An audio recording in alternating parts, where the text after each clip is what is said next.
Menurut Grotius, hukum alam adalah segala ketentuan yang benar dari dan baik menurut rasio dan tidak mungkin salah, lagi pula adil.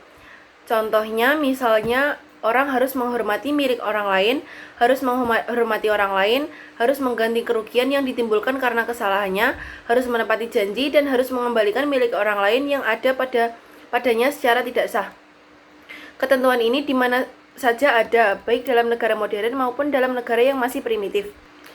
Ketentuan-ketentuan tersebut sudah berlaku dan terdapat di dalam sanubari manusia. Di samping itu ada ketentuan-ketentuan lain yang sesuai dengan rasio dan inilah yang disebut hukum alam. Jadi hukum alam itu adalah hukum yang berdasarkan atas rasio. Dengan demikian, Grotius telah meletakkan dasar baru bagi hukum alam yaitu rasio. Di lain atau berbeda dengan hukum alam dari Johannes Althusius yang menyatakan bahwa hukum alam itu berasal dari Tuhan. Bagaimanakah pendapat Grotius tentang terjadinya negara? Semua penganut aliran hukum alam mengatakan bahwa negara itu adanya terjadi karena diselenggarakannya suatu perjanjian. Jadi demikian pula pendapat Grotius. Bahkan sebelumnya pun telah ada pendapat demikian, misalnya pendapat dari Marsilius, tetapi meskipun demikian terdapat pula perbedaannya. Dan perbedaan yang prinsipil terletak dalam jawaban atas pertanyaan apakah sebabnya atau mengapa orang-orang itu menyelenggarakan perjanjian. Menurut Marsilius, yang menyebabkan orang-orang itu menyelenggarakan perjanjian adalah karena orang-orang itu mendapat ilham dari Tuhan. Dan Tuhan itu disebut sebagai causa remotnya. Tetapi kalau menurut Grotius yang menyebabkan itu adalah karena orang itu makhluk sosial, karena itu padanya selalu ada hasrat untuk hidup bermasyarakat dan yang penting ialah karena manusia itu memiliki rasio. Karena faktor-faktor inilah manusia lalu hidup bermasyarakat untuk mencapai tujuannya ialah ketertiban dan keamanan umum. Dan tugas ini diserahkan kepada seorang raja dalam suatu perjanjian. Sekarang soalnya, apakah sebabnya orang itu tunduk pada perjanjian? Sebabnya ialah hal itu baik dan benar menurut rasio. Inilah hasil pemikiran Grotius yang maha penting dan yang merupakan peristiwa besar dalam sejarah dari pemikiran tentang negara dan hukum. Mengapa demikian? Karena Grotius telah memutuskan hubungan antara pemikiran tentang negara dan hukum dengan pandangan teologis yang telah berlangsung berabad-abad lamanya. Alam pikiran Grotius yang demikian ini diteruskan oleh Thomas Hobbes meskipun dalam keadaan serta dengan cara yang berbeda. B. Thomas Hobbes. Thomas Hobbes adalah ahli pemikir besar tentang negara dan hukum dari Inggris, hidup pada tahun 1588 sampai 1679 dalam masa sistem pemerintahan absolut di bawah kekuasaan Charles I dan Charles II di Inggris. Keadaan sistem pemerintahan di beberapa negara lainnya, misalnya Spanyol di bawah kekuasaan Raja Philip II, juga Prancis, keadaan sistem pemerintahan absolutisme inilah yang dibela oleh Thomas Hobbes. Dalam arti Thomas Hobbes menerima keadaan dan kenyataan itu sebagai suatu keadaan dan kenyataan yang sewajarnya, maka di kemudian ini diterangkan dan diberi dasar-dasar hukumnya untuk menguatkan keadaan dan kenyataan tersebut. Ajarannya ditulis dalam dua buah bukunya yang sangat terkenal, ialah De Cive atau tentang warga negara dan Leviathan atau tentang negara. Sebagai seorang penganut aliran hukum alam, Thomas Hobbes di dalam menerangkan atau menguraikan ajarannya itu berpokok pangkal atau bertitik tolak pada keadaan manusia sebelum adanya negara. Jadi masih dalam keadaan alamiah di mana manusia itu hidup dalam keadaan alam bebas tanpa ikatan suatu apapun. Dalam keadaan demikian ini mereka disebut manusia in abstracto. Dalam keadaan demikian manusia selalu saling bermusuhan dan saling menganggap lawan dan saling merasa takut kalau manusia yang lain itu akan mendahului dan akan mendapatkan lebih banyak pujian daripada dirinya sendiri. Maka terjadilah suatu perlawanan atau peperangan melawan semua orang. Keadaan inilah yang disebut bellum omnium contra omnes, di mana setiap orang selalu memperlihatkan keinginan-keinginannya yang betul-betul bersifat egoistis. Jadi dalam keadaan itu tidak ada pengertian adil dan tidak adil sama sekali. Sedangkan yang berlaku hanyalah nafsu-nafsu manusia saja. Sebab untuk adanya keadilan harus ada peraturan yang mengatur serta mengukur perbuatan manusia. Ini berarti harus adanya si pembuat peraturan atau undang-undang. Jadi berarti juga harus ada negara. Keadaan bellum omnium contra omnes tadi tentunya ada yang menyebabkan. Keadaan ini menyebabkan tidak lain adalah bahwa manusia dalam keadaan ini abstrakto itu telah memiliki sifat tertentu, yaitu satu competition persaingan. Ini berarti manusia selalu berlomba untuk mengatasi manusia lain karena adanya sifat rasa takut bahwa ia tidak akan mendapatkan pujian. Yang kedua, defend, mempertahankan atau membela diri. Berarti bahwa manusia itu tidak suka dikuasai atau diatasi oleh orang lain. Yang ketiga, gloria adalah sifat keinginan dihormati, disegani, dan dipuji. Ketiga sifat ini tetap dimiliki oleh manusia semenjak lahir dan terus-menerus membayangi manusia untuk mengorbankan hawa nafsunya, dan inilah yang selalu menimbulkan ketegangan, dan jika ketegangan ini sudah memuncak, meletuslah menjadi perlawanan atau peperangan, jadi timbullah bellum omnium contra omnes tadi. Tetapi untunglah bahwa manusia sebenarnya takut akan adanya bellum omnium contra omnes tadi, karena di samping tiga sifat itu tadi, manusia masih memiliki sifat-sifat lain yang menyebabkan tidak terlaksananya tiga sifat tadi. Karena tiga sifat yang disebutkan terakhir itu hanya dapat terlaksana dalam keadaan damai. Tiga sifat itu adalah takut mati, ingin memiliki sesuatu, dan ingin mempunyai kesempatan untuk bekerja agar dapat memiliki sesuatu tadi. Untuk terselenggaranya perdamaian ini, maka menurut Thomas Hobbes, manusia-manusia itu lalu mengadakan suatu perjanjian yang disebut perjanjian masyarakat untuk membentuk suatu masyarakat dan selanjutnya negara, di mana setiap orang di dalam negara itu dapat bekerja untuk memiliki sesuatu dan tidak selalu terancam jiwanya. Perjanjian tadi sifatnya mengikat berdasarkan ketentuan-ketentuan hukum alam, tetapi meskipun demikian, manusia itu kadang masih ingin juga mengingkarinya karena sifat manusia yang competition, defensio, dan gloria tadi. Dalam perjanjian masyarakat itu juga mereka menunjuk seorang penguasa yang diserahi untuk menyelenggarakan perdamaian tersebut. Penguasa itu tadi raja namanya, mempunyai kekuasaan yang absolut karena raja tidak menerima kekuasaan dari masyarakat yang telah didirikan dengan perjanjian tadi, melainkan raja itu harus langsung menerima kekuasaan dari orang-orang yang mengadakan perjanjian tersebut. Jadi raja di dalam perjanjian masyarakat itu tidak merupakan partai, tidak merupakan pihak, melainkan berada di luar perjanjian. Perlu terlebih dahulu diingat bahwa teori perjanjian Thomas Hobbes ini berbeda dengan teori-teori yang lain yang sudah ada sampai saat itu. Menurut Thomas Hobbes, perjanjian itu adalah perjanjian masyarakat, sifatnya langsung, artinya orang-orang menyelenggarakan perjanjian itu langsung menyerahkan atau melepaskan haknya atau kemerdekaannya kepada raja. Jadi tidak melalui masyarakat, raja berada di luar perjanjian. Jadi tidak merupakan pihak dalam perjanjian itu. Dengan demikian, raja tidak terikat oleh perjanjian dan mempunyai kekuasaan yang absolut. Sedangkan sebab adanya perjanjian itu sendiri adalah rasa takut yang ada pada tiap-tiap manusia bahwa keselamatannya akan selalu terancam. Jadi pengikatnya adalah nasib. Dengan demikian, menurut Thomas Hobbes, karena raja bukan partai di dalam perjanjian itu, maka raja tidak ada janji-janji apalagi terikat oleh perjanjian. Maka kekuasaan raja adalah absolut. Raja dapat melaksanakan apa saja, bahkan diperbolehkan membunuh sekalipun, asal untuk perdamaian yang menuju kepada perjanjian masyarakat. Jadi juga menjadi tujuan negara. Kalau raja berbuat melawan hukum, tidak dapat dikatakan raja itu bersalah atau melanggar hak orang lain atau melanggar perjanjian masyarakat itu sendiri, sebab raja tidak bertanggung jawab kepada siapa-siapa. Paling-paling hanya dianggap bahwa raja itu berdosa terhadap Tuhan, tetapi terhadap negara atau masyarakat atau rakyat atau individu tidak. Karena raja itu berada di luar partai-partai atau pihak-pihak yang mengadakan perjanjian. Inilah yang merupakan alasan yuridis bagi kekuasaan raja yang absolut itu, bandingan dengan ajaran Niccolo Machiavelli dan ajaran Jean Bodin.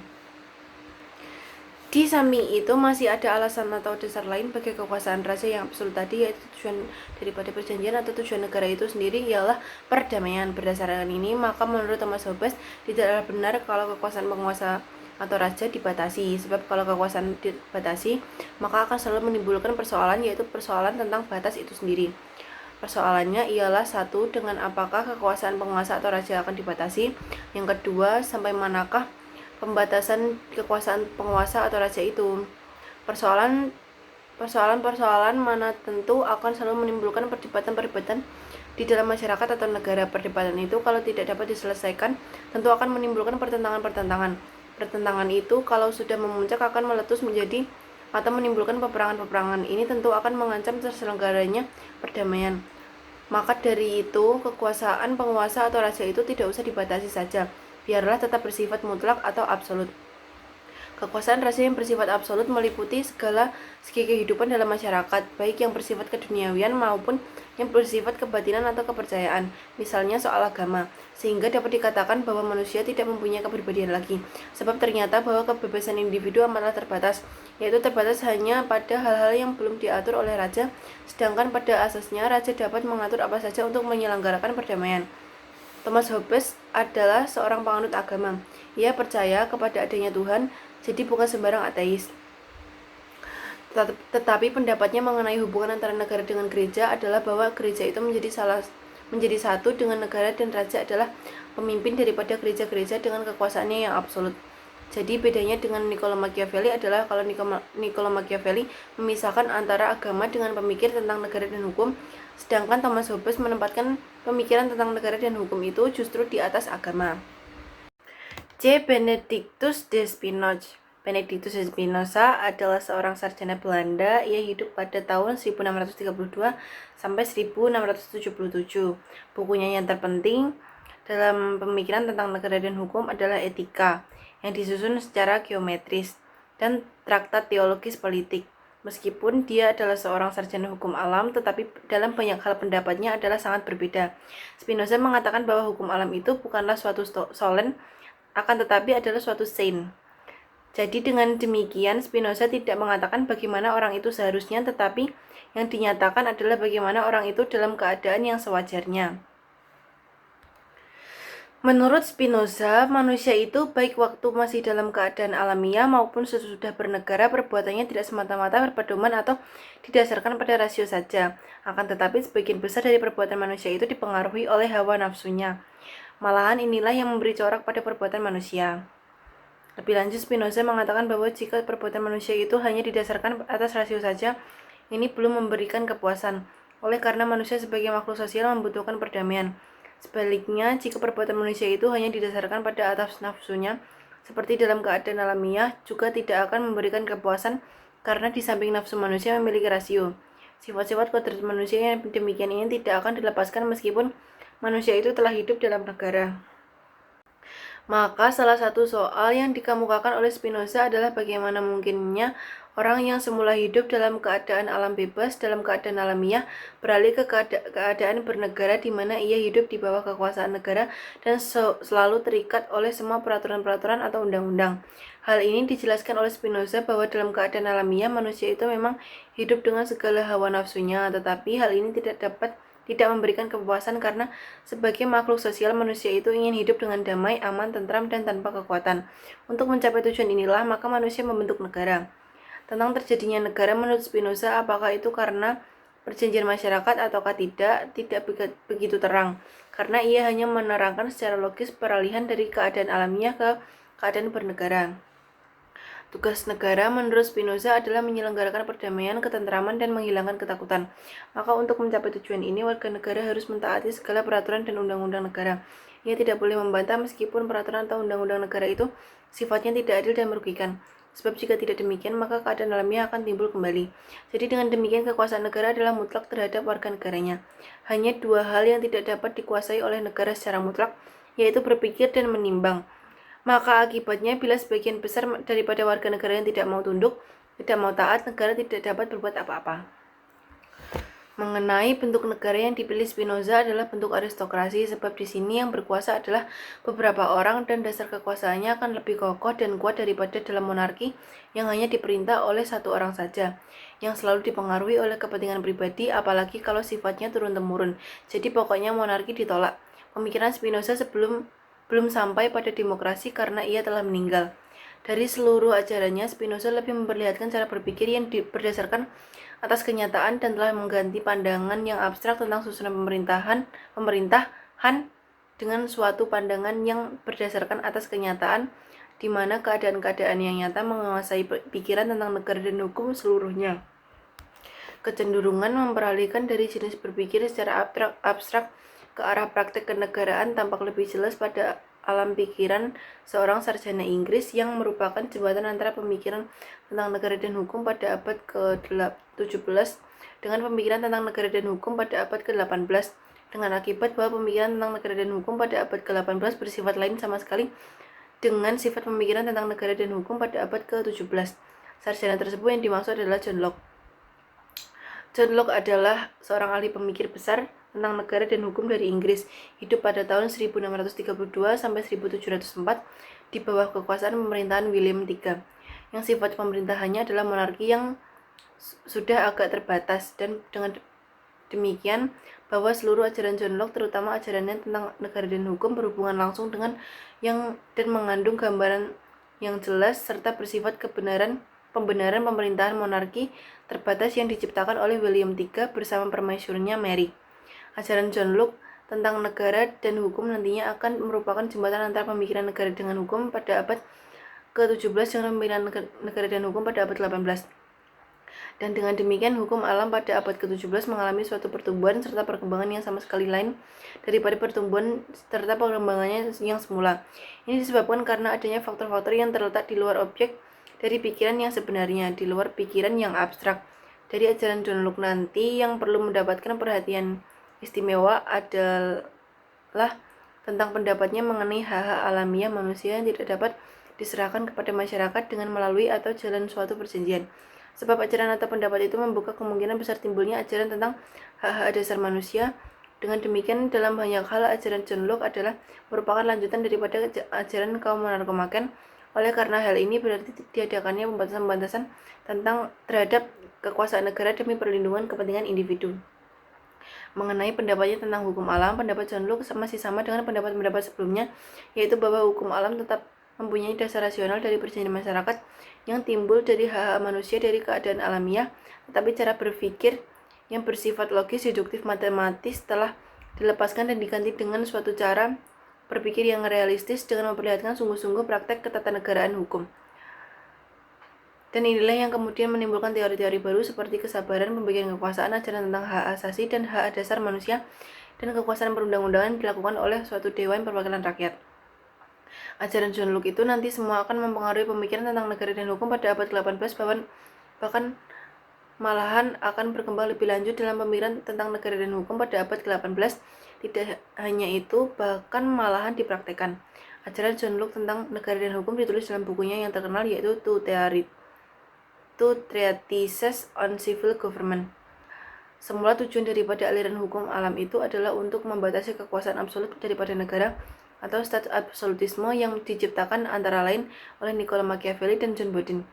Jadi sebenarnya teori hukum alam ini merupakan lanjutan daripada aliran monarkomaken yang dipelopori oleh Johannes Althusius, tetapi para penganut hukum alam itu lalu melepaskan unsur-unsur teologis atau unsur ketuhanan yang menyatakan bahwa hukum itu tidak lagi diturunkan dari Tuhan akan tetapi dari alam kodrat yang berdasarkan atas rasio. Maka kekuasaan penguasa itu bukan lagi diturunkan dari Tuhan yang mengakibatkan kekuasaan penguasa bersifat mutlak, tetapi kekuasaan itu didasarkan atas hukum alam. Maka dengan demikian kekuasaan penguasa tidak bersifat mutlak. Demikianlah antara lain pokok daripada ajaran John Locke yang menimbulkan konstruksi pemerintahan yang bersifat terbatas. Ajaran dari Thomas Hobbes pun sebenarnya tidak menimbulkan konstruksi pemerintahan mutlak dalam arti bahwa segala sesuatunya itu masih didasarkan atas norma-norma hukum alam.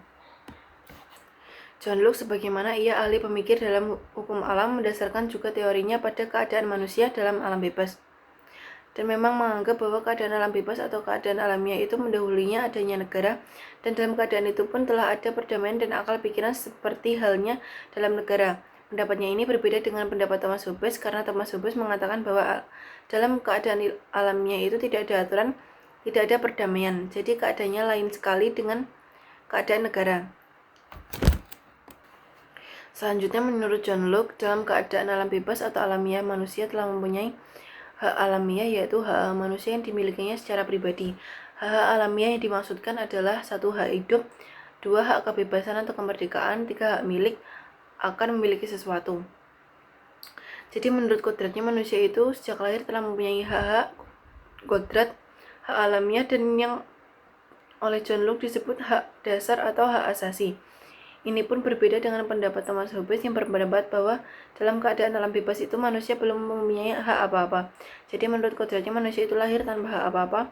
Hak itu baru akan diperoleh nanti sesudah manusia itu hidup bernegara. Dalam keadaan alam bebas itu atau sejak manusia dilahirkan, menurut kodratnya baru memiliki sifat-sifat dan bukan hak. Tugas negara menurut John Locke adalah menetapkan dan melaksanakan hukum alam. Hukum alam di sini adalah dalam pengertiannya yang luas, artinya negara itu tidak hanya menetapkan dan melaksanakan hukum alam saja, tetapi dalam membuat peraturan-peraturan atau undang-undang, negara pun harus juga berpedoman pada hukum alam. Ciri atau tanda daripada hukum alam ini adalah bahwa berlakunya hukum ini umum dan sesuai dengan rasio. Dengan demikian, maka peraturan-peraturan yang sifatnya tidak umum bukanlah peraturan dari hukum alam, sedangkan peraturan yang ditetapkan dengan cara sewenang-wenang tidak merupakan hukum alam karena umum tidak mau menaati dan ini hanya menimbulkan ketidakpastian saja. Jadi dengan demikian tugas negara adalah 1. Membuat atau menetapkan peraturan, Jadi dalam hal ini negara melaksanakan kekuasaan perundang-undangan legislatif. 2. Melaksanakan peraturan-peraturan yang ditetapkan itu. Tugas ini sebetulnya sama pentingnya dengan tugas yang pertama. Tugas ini berarti pula bahwa jika peraturan-peraturan hukum itu dilanggar, negara harus menghukum dan akibat dari pelanggaran itu harus ditiadakan. Jadi di sini tugas negara tidak hanya melaksanakan peraturan saja, tetapi juga mengawasi pelaksanaan tersebut, eksekutif dan yudikatif. Kekuasaan mengatur hubungan dengan negara-negara lain federatif. Ketiga, tugas inilah yang kemudian disebut rias politika yang nanti akan diuraikan lebih lanjut dan disempurnakan oleh Montesquieu dalam abad ke-18. Selanjutnya, sehubungan dengan teorinya pembagian kekuasaan negara tadi, John Locke membicarakan tentang bentuk-bentuk negara. Dalam hal ini yang dipergunakan sebagai kriteria adalah pada siapa kekuasaan perundang-undangan itu diserahkan. Ini dipergunakan sebagai kriteria oleh karena kekuasaan perundang-undangan adalah kekuasaan yang tertinggi dalam negara, sebab yang menyatakan kehendak daripada negara. Berdasarkan kriteria di atas, bentuk negara itu dibedakan menjadi satu apabila kekuasaan perundang-undangan diserahkan kepada satu orang, maka monarki. 2. Apabila kekuasaan perundang-undangan diserahkan kepada beberapa orang atau dewan, maka aristokrasi. 3. Apabila kekuasaan perundang-undangan diserahkan kepada masyarakat atau rakyat, pemerintah hanya melaksanakan, maka demokrasi. Bagaimana pendapat John Locke selanjutnya? Ia berpendapat bahwa kekuasaan tertinggi, jadi kekuasaan perundang-undangan, tidak mungkin terletak di tangan rakyat. Tak pernah orang melihat suatu permusyawaratan rakyat umum yang mengangkat seorang raja, paling-paling golongan terbanyak. Lain daripada itu, orang harus membedakan antara pengertian menobatan dan memilih. Tuhanlah yang memilih, sedangkan rakyat hanya menobatkan. Dan monarki adalah merupakan bentuk yang paling baik. Alasannya sejarah. Jadi praktek ketatanegaraan yaitu Romawi terkenal sebagai negara demokrasi terbaik di seluruh dunia. Tetapi akhirnya jatuh juga ke tangan kekuasaan kaisar. Kaisar-kaisar, apa sebabnya? Karena dalam demokrasi tidak ada kepastian dari rakyat yang menghalangi tercapainya tujuan masyarakat yang dibentuk jadi tujuan negara. Tujuan negara menurut John Locke adalah bahwa perjanjian masyarakat untuk membentuk masyarakat, dan selanjutnya negara itu tujuannya adalah memelihara dan menjamin terlaksananya hak asasi manusia. Dan dalam perjanjian masyarakat, tiap-tiap manusia menyerahkan hak alamiahnya kepada masyarakat, tetapi tidak semua yang dikecualikan, jadi tidak diserahkan adalah hak asasi tersebut. Karena ini menurut John Locke tidak dapat dilepaskan. Justru jaminan terhadap hak asasi inilah yang menjadi tujuan negara. Bahkan kekuasaan penguasa pun dibatasi oleh hak asasi ini. Jadi hal inilah yang tidak memungkinkan kekuasaan penguasa itu bersifat mutlak. Ini berbeda dengan pendapat Thomas Hobbes yang menyatakan bahwa kekuasaan penguasa itu harus mutlak. Apakah kiranya yang menyebabkan terdapatnya perbedaan antara pendapat kedua sarjana ini? Sedangkan kedua-duanya itu adalah penganut teori hukum alam abad ke-17. Sebabnya ialah satu, pandangan dari kedua sarjana itu sebetulnya tidak objektif karena pandangan mereka itu didasarkan atas suatu premis yang dipengaruhi oleh penilaian masing-masing.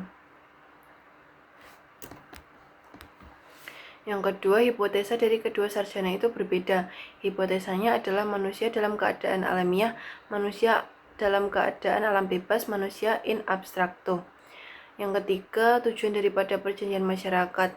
Jadi berarti juga tujuan negara, pendapat atau ajaran dari kedua sarjana itu berbeda. Yang keempat, sifat daripada perjanjian masyarakat. Ajaran dari kedua sarjana itu berbeda. Kalau menurut Thomas Hobbes, perjanjian masyarakat bersifat langsung. Dengan demikian, raja tidak terikat oleh perjanjian. Sedangkan menurut John Locke, sifat perjanjian masyarakat bersifat bertingkat, artinya orang menyelenggarakan perjanjian itu menyerahkan hak-hak alamiahnya kepada masyarakat. Yang kelima, selanjutnya meskipun pendapat dari dua sarjana itu sama, yaitu bahwa keadaan alamiah mendahului keadaan bernegara, tetapi karena menurut Thomas Hobbes keadaan alamiah itu selalu mengalami kekacauan, sedangkan kalau menurut John Locke, dalam keadaan alamiah itu telah ada perdamaian dan akal pikiran seperti halnya dalam keadaan bernegara. Itulah antara lain yang menyebabkan kesimpulan tentang konstruksi atau sistem pemerintahan dari kedua sarjana itu berbeda. Thomas Hobbes sampai pada kesimpulan tentang sistem pemerintahan absolut, sedangkan John Locke sampai pada kesimpulan tentang sistem pemerintahan terbatas. Sementara itu, kita dapat perbedaan yang besar antara ajaran Thomas Hobbes dengan ajaran Grotius. Perbedaan itu timbul sebagai akibat daripada perbedaan tentang pandangannya mengenai pokok pangkal ajarannya, yaitu manusia dalam keadaan alamiah. Menurut Grotius, manusia itu sebagai makhluk sosial. Pendapat ini berbeda dengan Aristoteles. Sedangkan kalau menurut Thomas Hobbes, manusia sebagai makhluk antisosial. Dengan demikian, kiranya kita telah sampai pada akhir pembicaraan daripada ajaran-ajaran para ahli pemikir besar tentang negara dan hukum yang terpenting dari abad ke-17. Di situ kita jumpai filsafat hukum dalam arti modern, yaitu berpikir secara bebas tentang negara dan hukum. Dengan demikian, mereka itu menjumpai kesulitan-kesulitan yang makin terang. Kesulitan itu timbul karena mereka mencampur adukan hal-hal yang seharusnya dipisahkan secara logis, seperti pemisahan antara alam dengan rohaniah, hukum dengan tata susila. Karena itu gagallah tujuan yang sebenarnya. Sebab dalam praktek pemikiran ini tidak ternyata atau terbukti bahwa akal atau rasio itu dapat berlaku dan mengikat secara absolut. Tetapi sementara itu teori tentang hukum dan hukum alam berkembang terus di kalangan para ahli pemikir besar tentang negara dan hukum, dan akan mencapai puncaknya pada ajaran Immanuel Kant. Karena perkembangan itulah maka hukum alam serta pemikiran tentang negara dan hukum pada abad ke-18 akan mendapatkan sifat yang sama sekali berbeda dengan pada abad ke-17.